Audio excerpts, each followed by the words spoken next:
everyone, it's Sami from Sami's Sweet Life, and today I have another pillow talk or pillow chat, pillow goss. I don't know exactly what I'm calling this because I have seen something named P-E-L-O. It looks like a cartoon character. I never clicked on anything, but when I was searching for pillow talk, that's what kept coming up because it's Pelo, the character, P-E-L-O, talks, blah, blah, blah, and there's some sort of talk involved with it. So I don't know if that's the name I'm going to stick with, but for now, this is going to be talk number 2. And I might end up changing it to something different. So the question of the day is actually going to be a two-parter. I have one for later in this video, but the first one is, what should I name this series? I really like the idea of putting P-E-L-O in front of it because it is going to be very heavily Peloton based, Peloton topic related. So I really want that to be part of the name, but I don't know of anything else. So I would love your suggestions if you have other ideas or if you prefer one of the names. Please leave me your suggestions in the comments box. I would love to know, and I will have a question of the day later on in this video. I went all out, guys. I have a little format and little outline notes, and it's not going to be like scripted. You guys know I don't do scripted. I just kind of chat to the camera, but I have an outline, and I actually have filmed this once already. I got really excited when I looked at the Programs 2.0, how they updated the program system in the app, and I was really excited. I sat down and filmed, and I felt like I got everything out I needed to say. And then at the end of the day, when it was already dark, I went to edit the video, and poof, I don't know what happened. I don't know. I had 2 pieces of the video because I went long on my talk. So my camera only films like 20 minutes at a time. So I had a 20-minute chunk and then another little chunk. So when I went to import it, nothing shows up. No newness shows up. Just the last video I filmed showed up and no new files. I looked through the folders to find the raw files. Can't find the raw files. Then I plugged the card back into this camera and it shows me 2 different, it could be a photo or a video, but I know it's my video. It shows me 2 different things and it says unable to display. I can't click on it. I can't do anything except delete these 2, I assume are corrupt files. So I am going to make this video a little bit choppier because I'm going to be filming a section, make sure that it filmed, and then I'll move on to the next section and film that as a separate chunk just to make sure nothing else happens. And it's the weirdest thing. This has never happened to me. I have lost footage before for this, that, and the other, but not like when it looks like I'm filming and I go to press the button and it makes the right sounds and it looks just right and it looks like it filmed my video, and then it just to be poof, something's wrong with it and I can't access it. I've never had that happen. So I don't know if my camera's getting bad or my card's getting bad or it was just a complete fluke random thing, but I'm going to keep my eye on it, and this one's going to be extra choppy just so that doesn't happen. So hopefully it will work. I do have a format I'm going to go down through this video. I will have timestamps for you guys in the description box. So if you want to jump around to different sections in these videos, you can feel free to go down in the description box, click on the timestamps and jump around wherever you want to go. You do not have to watch it from start to finish, but I figure some people are going to just turn it on in the background, fold clothes, do some chores, whatever type of thing. I don't know, I got really excited to plan this all out. I figured out how to use the Notes app. I've used it before, but it's been just kind of like long form or actually drawing. Well, I figured out how to use all the bullet points and the headers and all that. So I have different like little sections of ideas and things. And I just got really giddy like playing around with it and making an outline. First up, I want to talk Peloton related news, and there's kind of big news. So I've got 2 things to talk about today. I am going to put on a screen grab. I'll go ahead and turn it on and I will display what I'm talking about here. So the first thing I really want to talk about is what got me excited to film the video yesterday anyway. They totally redid the program section. If you go to the classes section down at the bottom, you can find all the on-demand classes in different sections. You have up at the top programs, collections, schedule, and then just the classes in the categories. So I'm going over to programs, and then you can go into these and see all these different setup programs, and they've totally changed this. Even the like outside boxes, this whole area is completely redone. It's a whole new interface, and they have badges that you can earn in these. So I did actually start one yesterday, but I haven't really done anything with it yet. But they are really gamified and I love it, you know? One of the biggest things I really like about Peloton, of course, I love the instructors. That's just kind of a given in Peloton, but I love the calendar. I love that you get those nice blue circles, and I have not missed a day in a really long time because I really want that blue circle. Even days that I felt kind of crappy, I have still at least done like a meditation or a light yoga. They have restorative yoga and evening yoga, and both of those are pretty slow going. So I've always gotten something to get those blue circles. I want the weekly streak, I want the blue circles, but I really love the way that they have changed this. It makes it really gamified. So as you can see up here at the top, I joined the Power of Sleep one, and I have already done this, but it doesn't give you retroactive credit. Once they changed all of this over this last weekend, unfortunately, if you've done all these programs before, you will have to redo them if you want the badges and you want the credit for them, which is fine with me because I've only done this one and it's an easy one to get through as well. So it's just sleep meditations, it's beginner level. It walks you through on this 2-week program. And so I'm going to click into that one and show you guys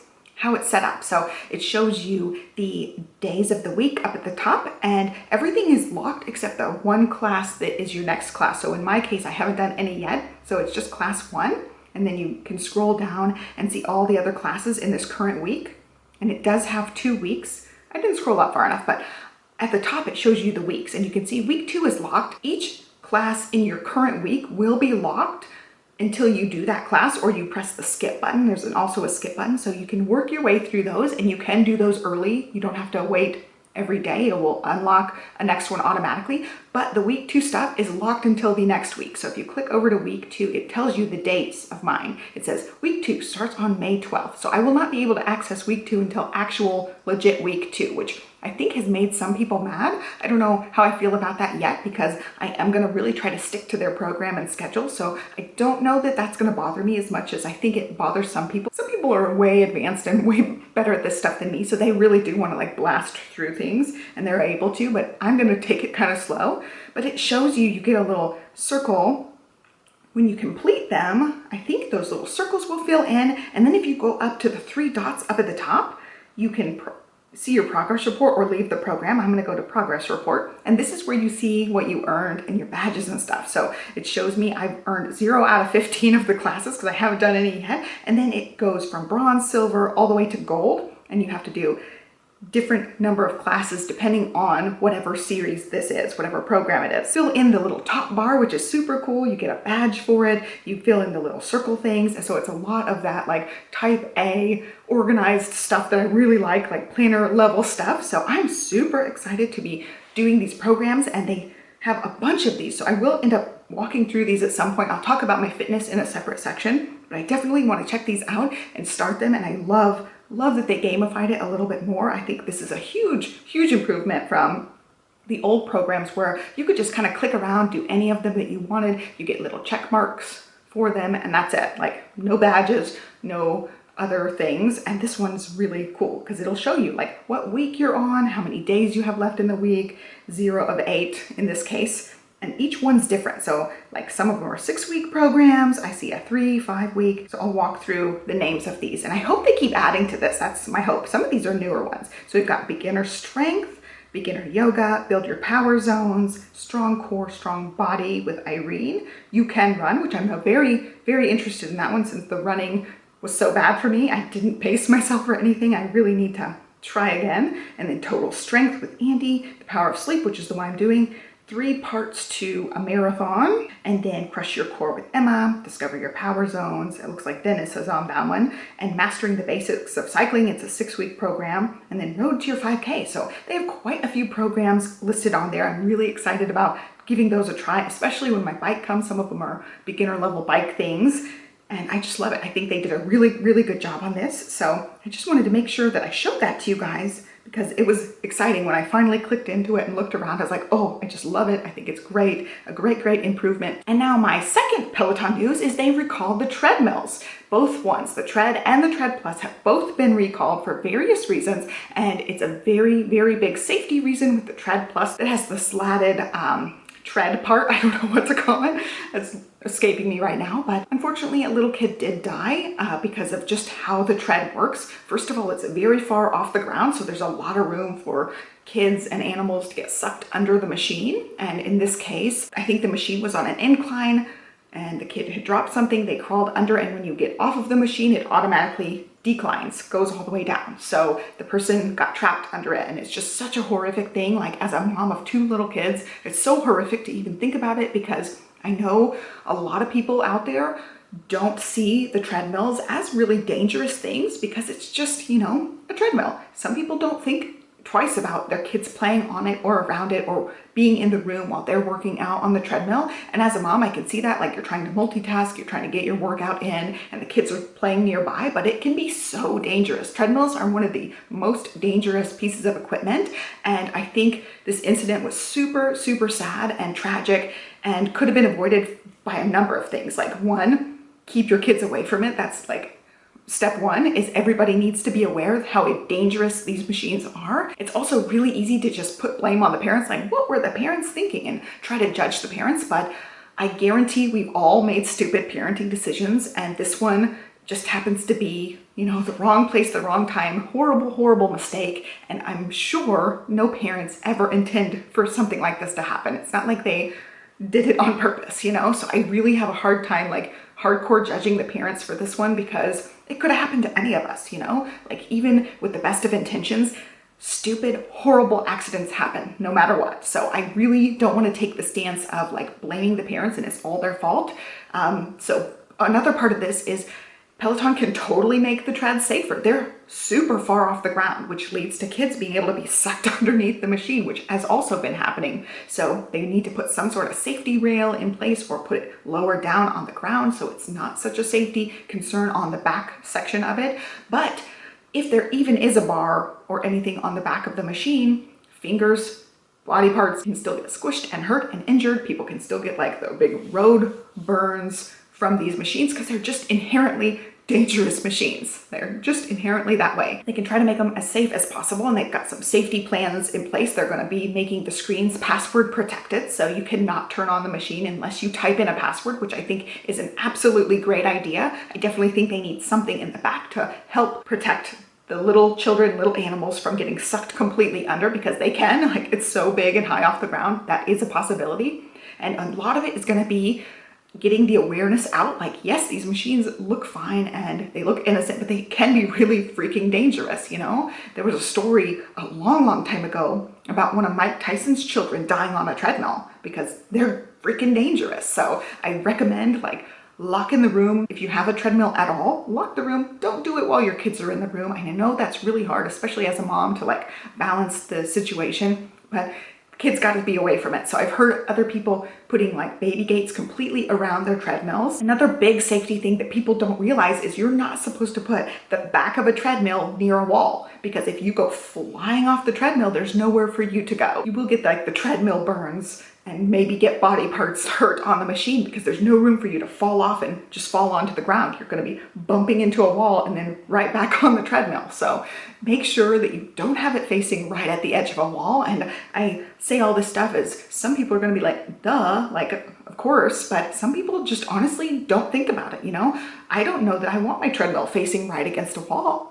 Like, the TV part and the open part being in the back, so you're just, like, running right at a wall. Some people don't want to do that, so they're gonna face it in a way they can see, like, different parts of the room, and that might put the treadmill against a wall, which is not good. So definitely be mindful of that if you have a treadmill. Another really big mistake that a lot of people make, and I'm totally guilty of this, we did have dogs, but we didn't have kids at the time when I was growing up, and the key, like the little key on the string, people just leave that key on the machine so it can be turned on at any moment and start going. That key is there as a safety feature. You're not supposed to leave the key there unless you're ready to use the machine. And also, you're supposed to wear the string clip on your body, so in the event that you do fling off the treadmill turns off. Like, it'll unhook the key when you're flinging off the treadmill, so the treadmill turns off and you don't get hurt on the treadmill that keeps going. So definitely use the safety features that are already there. Be mindful of where you're putting it, not stuffing it right up against the wall, because that can be really dangerous. Be mindful of the kids and the pets around you. A lot of people have said they don't even work out with their kids,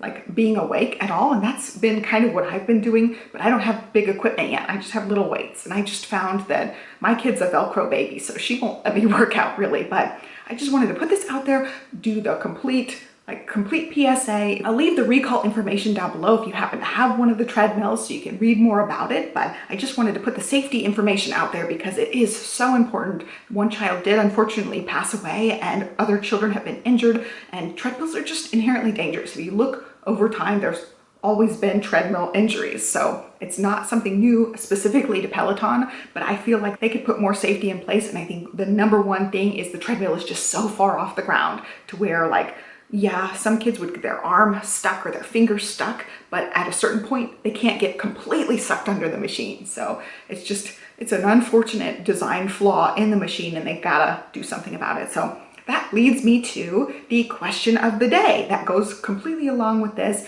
What is your best tip or trick for keeping a treadmill safe? How do you make it the safest possible? And also going along with that, what do you think Peloton should do moving forward to ensure that the treadmills are completely safe as possible? They're always going to be dangerous. There's always going to be some risk, but how do they mitigate that? I think it's really, really smart to do the password protection so the kids can't accidentally just start the machine, which seems to be some of the way the injuries happen. Unfortunately, the kids are like on the treadmill using the treadmill, and I just find that to be a really bad idea. So I'm getting the bike. The bike's going to be in here away from where Stella can even access it because I'm concerned that she could accidentally hurt herself. And also I'm kind of concerned she'll accidentally hurt my bike because it's so freaking expensive. I don't want her to accidentally break it or something. So it's a twofold thing. That's why it's going to be out of the way since she's so small still. And Olivia will know not to mess with it, but Stella's too young to know. But I really considered getting a treadmill as well, but I'm just not going to do that until both of my kids are much older because I already knew like the inherent danger of the treadmills. They're just dangerous pieces of equipment. And I didn't want to have that risk be around when I had such tiny kids. So that's something like maybe when my kids are in like middle school, maybe we'll get a treadmill, but that's definitely been on my wish list for a long time. Not necessarily the Peloton treadmill, but just a treadmill in general. It's just something I knew wouldn't be happening anytime soon because of already the safety, and now even more so. Like I'm really convinced we're not going to get one until they're much, much older. All right, now we are going to move on different topics, happier topics, because that's just such a horrific thing. And as a mom, it just churns my stomach to think about kids getting hurt on it. It's just, oh, it's horrible. So we're completely changing the subject. We're not going to think about it anymore. One of the topics I want to talk about in this video are fitness related purchases and like must-have favorites, that type of thing. I want to incorporate that into the video and just give you guys my recommendations or let you guys know what's new that I picked out because fitness is totally new to me. I need new clothes. I need new everything. Like I've talked along the way in my 30-day challenge videos about purchases, like just getting dumbbells. Like that's a big deal. I haven't had dumbbells. So I did end up just having one purchase so far this month, and it wasn't really a purchase because it was free. So I ended up getting a box from Peloton. It was wrapped in a little cardboard box, and I was like, gee, my bike's definitely not fitting in that tiny box. So I wonder what it is. So I got this cute little box. It's embossed with the Peloton logo. It's bright red. It opens up, and I do have to cover up my code, even though I think my code doesn't work anymore because I already did the thing. So it has this cute little box, and I am a paper hoe. Like, this is a scrapbook room. So I love paper. I love pretty paper. I love details. I love graphics. I did graphic design classes. I designed stamps. Like it's totally up my alley to have something that's like paper and pretty. So I got this cute little box, and you get the little insert in it, and it's got the cute little letters. It says, "Your sweat starts now. Jump into your experience on the Peloton app. Take your first class today." When you do purchase the bike, you get free access to the digital app until your bike comes, and then you have to start paying for it again. So that's a really cool perk. So I was looking through this, I was like, wow, it's so pretty. These are really like nicely well done. The graphics are beautiful. It just talks you through the Peloton stuff, music, step into your strength, earn your badges, get to know the team, because it's, you know, it's like a community. This is a big deal, big deal to the Peloton people, like the coaches that inspire them. Build your stability with core stuff. Talks about the hashtags, and then reach for more with yoga. So it's like all these different things that you can look at. And I was like, wow, that's nice. I'm excited already, but this makes me a little bit more excited. But again, it's just like, it's just paper. It's not super thrilling to most people. And I'm just still waiting for my bike. But then I read the front thing. It says free gear for your journey. equipment or apparel. The choice is yours. Scan to redeem a piece of gear on us. And I was like, oh, that's cool. I'll probably have to pay shipping, but it's cool to get it because Peloton gear is very expensive. So I go through, look through everything. There's a bunch of different shirts, a couple of accessories like a water bottle, and I think maybe a fanny pack or something, but I ended up picking out a shirt, go to checkout, and even the shipping is free, which was awesome. So I didn't have to pay anything. So this is usually going to be a segment of things I buy, but today it's going to be the thing I got for free because my Peloton machine is taking too long. I think it's going to be delivered 6 weeks out from the exact date that I ordered. So I still have a few more weeks to go, but I picked out this long sleeve, which is a really cute one. Just has the logo, it's black, and it's got Peloton on the sleeve, which is super cute. Hold on, I'm trying to flip it. Peloton. So I thought it was cute. I have some long sleeves like this that are like basically almost skin tight, and I really like this lightweight. Since I'm in Texas, we don't need heavier things a lot of the year. So this is just a really nice thing to wear in the fall and winter time when it's still warm enough most of the time. So I love it. I can lounge around in this, and I did try to get a bigger size because I got a Century shirt already and it seemed pretty small. I tried to read like the sizing and measure myself, but it still seemed like it ran small. So I ended up getting an oversized one, an extra large here, and it still seems pretty small for an extra large. So I think their sizing may just run small. So definitely keep that in mind if you're getting Peloton stuff. It may just run small, but I'm really happy with it. It's super cute and I will lounge around and wear it. So I thought that was a great little perk that they threw in because it is taking so long for the machines, and it definitely gets people excited seeing all the different stuff about the app and the community. And I am just loving all of it. And now I want to talk about what I am doing, and I really want to do some of those programs, but right now I'm doing Hardcore on the Floor. It's a Facebook group, and the awesome creator creates a strength training calendar, and you can go through the calendar every day, and it's an intermediate level thing. So for me, I'm a beginner. I'm just doing as much as I can. Like some days I don't do all 3 or 4 of the classes for it. I just do what I can do, and I'm just really trying to do at least one of the things every day. And a lot of the days I'm getting through most of the workout, and I really like it. I've never done like strength training stuff before, so it's a new experience for me. I feel like I'm already getting stronger. I started it in April, just like dabbling with it a little bit here and there and just kind of checking it out. So I really like it, and I will stick with it for this month. And then I'm gonna try some of those programs I think next month. I'll try to squeeze them in and still dabble with the calendar. I'll link the Hardcore on the Floor group down below. I've been loving that group. It's really inspiring to see people talk about how they've progressed over the months. So again, I'm going to screen grab. I'm going to show you guys what I have been up to this week. I'll start with the beginning of May, but I am at 402 workouts. And of course, a big chunk of them is meditation because I usually do a morning and an evening meditation. I've got 71 for yoga. I'm really close to that 75 yoga badge. And then I hit the 50 for strength because I've been doing the strengths multiple a day usually. And I'm almost at that 50 for stretching. I haven't done any more power walking or running or cardio in a long time, but I really enjoyed the strength training, especially lately. And then as far as my workouts go, I will scroll down and find the beginning of May, and then I can walk you through some of what I've done, talk about the highlights here. I did a rest day meditation, sleep meditation, and then I sometimes will do 2 of the 5-minute meditation. So then it will count as 2 classes, but it's still like 10 minutes of morning meditation. This morning I'm looking at here, I just happened to do 1, and then core strength, arms toning, upper body strength, yoga flow, stretching. I really try to squeeze in some stretching if I have enough time. It really just depends on when I'm working out and when Stella wakes up for everything. And then core, I did 1 really noteworthy class. I'll try to link to it down below. I did this one on 5-3. It's 10-minute glutes and leg strength with Adrian Williams, and my legs still hurt. And this was 3 days ago that I did this. It was just so many squats and deadlifts, and I was just dying by the end. And I was only holding a 10-pound weight, or 2 10-pound weights part of it, but it was a lot, and my legs are still sore. My booty's still a little bit sore. It was a really good one, so I definitely recommend checking it out. And then there was a power yoga badge. I've never done power yoga, and it went so fast. I tried a 10-minute one, and these are marked as intermediate, but they were so hard.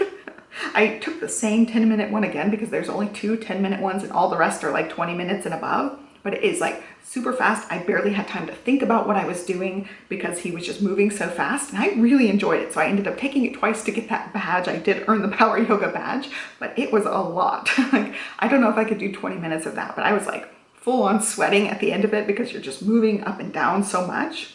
And so those are the two like really noteworthy classes for this week. It's getting more sleep. I did end up getting my second COVID vaccine yesterday. I had a really bad time with the first one, but so far so good with the second one. It's only been a day, but so far so good. I'm just a little bit achy. I had pretty bad chills last night before bed, and I just feel kind of run down, like you're about to get sick, but I haven't gotten sick yet. I just feel kind of achy and sore, and definitely my arms a little bit extra sore. So I'm gonna be taking it easy the next couple of days, just resting a little bit more than I normally would. So I'm gonna be just doing easy stuff like the lighter yoga, restorative yoga, and meditations, things like that to make sure I'm doing something in the app, moving my body a little bit, but nothing heavy or intense. So I probably won't do a whole lot on the calendar the next few days, but I've definitely been having fun with it. I enjoy being able to make this video. I was really so excited yesterday, like seeing the programs and like blew my mind how good it was. And today I'm less excited because I'm filming it for round 2, but I'm still super excited about it. I can't wait to start digging into the sleep meditation one. I will start that one tonight. I just was not feeling the greatest last night. I think I just picked like a 10-minute one just in the regular app and went straight to bed. I wasn't feeling the greatest after the shot, but I'm feeling a little bit better today. I'm just trying to take it easy, stay well rested and also well hydrated, give my body a little bit of a chance to not freak out like last time. I think it made a huge difference this time I took Benadryl beforehand. I felt like I was having a huge major allergy attack. I was already having allergy issues. I have all year round allergies and also seasonal allergies. I ended up doing allergy shots as a kid. I still take allergy medicine every day. Certain times of year can be just way harder for me. Everything's blooming right now in Texas, so this time of year is particularly hard for me. I was already taking an allergy med and now I've been taking Benadryl, and I think that definitely helped lessen my reaction this time. I still had some allergy issues. My tongue and my lips got a little bit tingly and swollen, and it was just really weird there for a little while. But if you have like a slight allergy reaction, they recommend you just take Benadryl. So I had already done that and I just kind of waited it out. They feel mostly back to normal now, but when I did allergy shots, they give you the skin test, like the scratch test, and they inject you in these little dot grid thing on your back for all these various allergens, and mine was like lit up. It was like pretty much everything I'm allergic to on the main allergen list. Nothing food related, but all the animal related and plant related, dust, all the things.